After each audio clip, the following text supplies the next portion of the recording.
Nekėsim, žinai, pas mus Marijampolė, tai labai madoj, žinai, susėda vyrai, pasistato ugninio vandenio, vieną kitą buteliuką ir anekdotus pasipasakoja. Nu tai papasako. Nu, žinai, pas mane tai su atmintim viski taip, žinai, sunku, kad tai aš tada, jie pasakoja, užsirašinėjau, vieną pavyko užsirašyti, žinau, jie labai greit pasakoja. Tai tu labiau išrašinėjai negu pasakoji. Nu tai kaip koksai, žinai, etnografijos veikėjas jau. Tai dabar, kadangi mūsų miela dalytė, tokia bliondinė, graži mergina, tai yra moteris, tai aš apie bliondines vieną ir užsirašęs turiu. Važiuoja dvi bliondinės liftu ir užstringa. Ir viena bliondinė rėkia.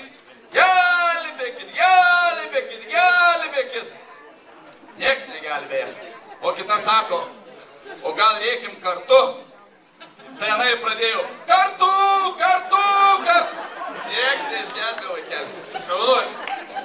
Klausyk, žinai ką, aš taip pažiūrau į tave ir prisiminiau, kai mes pirmais metais anekdotus pasakojom, tu vais gerai suvalkietiškai varėjau, žinai, kai man iš šitos Marijampolės tai labai aktualu, aš tai pamiršęs tą tėvelių kalbą, žinai, tą visą dialektą, o žinai, iš manęs toks suvalkietis, kaip iš tave, žinai, kaukazietis, tai tu gal suvalkietiškai pavaryk.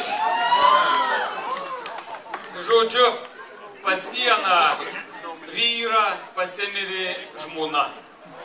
Nutarė jisai pranešti į laikraštį, į nekrologų skyrių.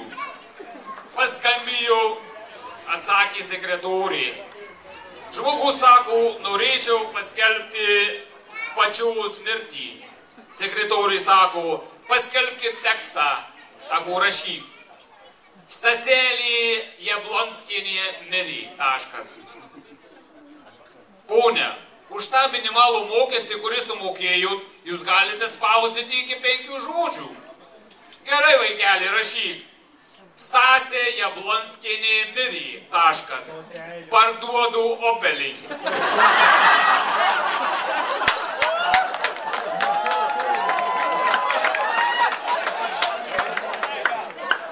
Iš tarptautinių šachmatų turnyrų skandalingai buvo išvaryta čigonų delegacija.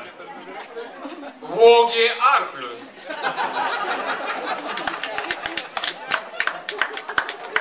Blondinė įlipo į autobusą ir sako, užleiskit vietą nėščiai.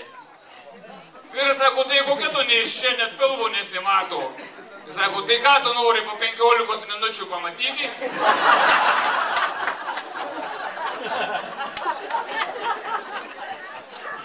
Sykį eina žmogus pro prūdą, žiūri, žmogėnas semia kibirų vandenį ir pila tiesiai ant žemės. Ana sako, žmogau, tai gal tu išprotėjai? Sako, tu irgi išprotėtai, jei muilą paskandytum.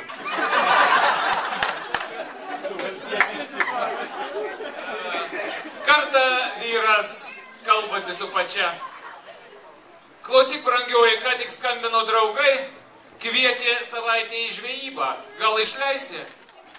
Nu tai žinoma, negi aš tave už ragų laikysiu.